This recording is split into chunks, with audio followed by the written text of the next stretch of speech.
আসসালামু আলাইকুম। এখন আপনারা যেটা দেখতে পাচ্ছেন সেটা হচ্ছে একটি ব্লাউজ, আর এটা অনেক বেশি সুন্দর একটি ব্লাউজ আপনারা দেখতে পাচ্ছেন। এই ব্লাউজটির কাপড়ও কিন্তু অনেক বেশি সুন্দর। এটা হচ্ছে অরেঞ্জ কালার ব্লাউজ, আর সাথে হচ্ছে গোল্ডেন কালারের সুতা দিয়ে কাজ করা। এই ব্লাউজটি কাতান কাপড় দিয়ে তৈরি করতে প্রায় 1.5 গজ পরিমাণের কাপড় লেগেছে। আপনারা দেখতে পাচ্ছেন অনেক বেশি সুন্দর একটি ব্লাউজ।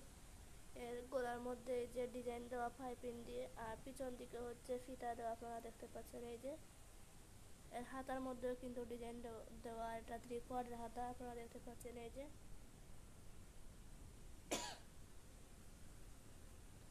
অনেক বেশি সুন্দর একটি ব্লাউজ, আর এটা যে কোনো শাড়ির সাথে পরলে অনেক বেশি সুন্দর লাগবে। এই ব্লাউজটি তৈরি করতে প্রায় 1.5 গজ পরিমাণের কাপড় লেগেছে।